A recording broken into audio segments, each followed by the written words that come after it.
ನಮಸ್ಕಾರ ರೀಪ ಎಲ್ಲರಿಗೂ. ಸಂಜೆ ಇವತ್ತು ದಿನಕ ಶುಭಾರಂಭ. ಇವತ್ತ ಸಾಯಂಕಾಲ ನನ್ ಜೊತೆಗೆ ಈಗ ಸಾತ್ವಿಕ್ ಬಂದ ನೋಡ್ರಿ. ಸಾತ್ವಿಕ್ ಉಡಾಳ ಸಾತ್ವಿಕ್ ಅಂತಾರೆ ಇವ.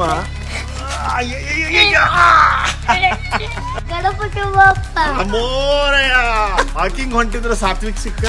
ಸಾತ್ವಿಕ್ ಬಿಡು ಬಿಡು ಬಿಡು ಬಿಡು. A few moments later. ಭಾಳ ದೂರ ಹೊಂಟಿನ ವಾಕಿಂಗಿಗೆ. ಭಾಳ ದೂರ ಹೋಗ್ತೀನೋ ನಾನು.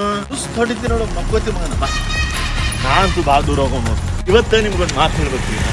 ಎಲ್ಲಾರು ಪ್ರತಿ ಸಂಡೇ ಮಕ್ಕೋತಾರಲ್ಲ ಮಧ್ಯಾಹ್ನ. ಎಲ್ಲ ಮಂದಿಗೆ ಮಧ್ಯಾಹ್ನ ಸಂಡೇ ಅಂದ್ಕೊಳ್ಳೇನ ಮಕ್ಕೋಬೇಕು. ನಾನು ಮಕ್ಕೊಂಡಿದ್ದೆ. ಯಾಕ್ರಿ ಇಡೀ ಸೋಮವಾರದಿಂದ ಶನಿವಾರ ಬರಲಾರ್ದ ನಿದ್ದಿ ಸಂಡೇ ಯಾಕೆ ಬರ್ತದೆ ಅಂತಂದ್ರ ಅದಕ್ಕೊಂದು ಕಾರಣ ಅದ. ಏನಂದ್ರ ಆ ನಿದ್ದಿಗೆ ಏನಂತಾರ, ಆ ನಿದ್ದಿ ಒಂದ್ ಹೆಸರು ಅದ. ಏನಂದ್ರ ಕ್ಯಾಚಪ್ ಸ್ಲೀಪ್ ಅಂತಾರ. ಅದ ಪ್ರತಿ ದಿವಸ ಒಬ್ಬ ವ್ಯಕ್ತಿಗೆ ಇಷ್ಟು ತಾಸು ಮಲ್ಕೋಬೇಕಂತ ಅದ್ರದ್ದು ಬಾಡಿದ ರಿಕ್ವೈರ್ಮೆಂಟ್ ಇರ್ತದೆ. 7 ತಾಸು ಅಂತ ಉದಾಹರಣೆ ತಿಳ್ಕೊಡ್ರಿ. ನೀವು 15 ನಿಮಿಷ 10 ನಿಮಿಷ ಕಮ್ಮಿ ಮಕ್ಕೊಂಡಿದ್ರೆ ಅದ್ರದ್ದು ಕ್ಯುಮುಲೇಟಿವ್ ಟೈಮ್ ಏನ್ ಉಳಿತದ್ಲ, ಅದನ್ನ ಏನ್ ಮಾಡ್ತಾರ, ಸಂಡೇ ಮಕ್ಕೊಂಡ್ಮೇಲೆ ನೀವು ಫ್ರೆಶ್ ಆಗ್ತೀರಿ. ಮಂಡೇ ಕೆಲಸ ಮಾಡ್ಲಿಕ್ಕೆ ರೆಡಿ ಆಗ್ತೀರಿ.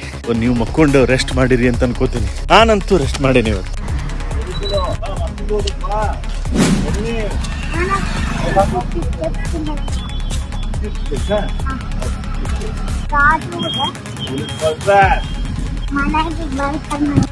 ಕರ್ಕೊಂಡ್ ಬಂದ್ರೆ ಆದಿ ಹೋಗಿದ್ದ ಗೊತ್ತಾಗಿಲ್ಲ ನನಗೆ. ಇವ ಟೈಮ್ ಪಾಸ್ ಆಗ ನಾ ಟೈಮ್ ಪಾಸ್. ಇವ ಮೋಸ್ಟ್ಲಿ ಇವತ್ತು ಮನೆಗೆ ಹೋದ್ಮೇಲೆ ಮಕ್ಕೋತಾನೆ. ಯಾಕಂದ್ರೆ ನಮ್ದು ವಾಕಿಂಗ್ ಯಾವಾಗ ಮುಗಿತದ 4 ಕಿಲೋಮೀಟರ್ ಆಗ್ತದೆ. ಇವ ನನ್ ಜೊತೆ ಬೆನ್ನ ಹಚ್ಚಿ ಬಂದಾನ ಇವತ್ತ.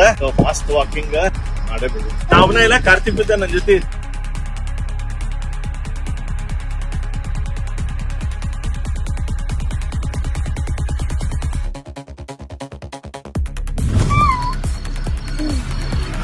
ಅರ್ಧ ಬಾಟ್ಲ್ ನೀರ್ ಇತ್ತು ಇದ್ರೊಳಗ. ನಾವ್ ವಾಕಿಂಗ್ ಮಾಡ್ಬೇಕಾರ ಒಂದ್ ಬಾಟ್ಲ್ ಸಿಕ್ತು. ಇವತ್ತು 3ನೇ ಬಾಟ್ಲ್ ಐತಿ. ಅರ್ಧ ನೀರ್ ತುಂಬಿರ್ತದ. ಜನ ಇದನ್ನ ಹಂಗ ಒಗದ್ ಬಿಡ್ತಾರ. ಇದರಿಂದ ಏನಾಗ್ತದೆ, ಇದನ್ನ ಟೈಟ್ ಮಾಡಿ ನೀವು ಹಿಂಗ ಇಟ್ರ 300 ವರ್ಷ ಏನೂ ಆಗಂಗಿಲ್ಲ. ಆದ್ರ ನೇಚರ್ ಇಂದ ಈ ನೀರನ್ನ ನಾವು ಡಿಪ್ರಾಯ್ಡ್ ಮಾಡ್ದಂಗ. ಅದಕ್ಕ ನಿಸರ್ಗದೊಳಗ ಅದ್ರ ಶಕ್ತಿನ ಅಲ್ಲೇ ನಾವು ಬಿಡ್ಬೇಕಂದ್ರ ಎಲ್ಲರ ನೀವ್ ಹಿಂಗ್ ಕಂಡಾಗ ನೀರನ್ನ ಹಳ್ಳಿ ನಿಸರ್ಗಕ್ಕೆ ಹಾಕ್ಬಿಡ್ರಿ.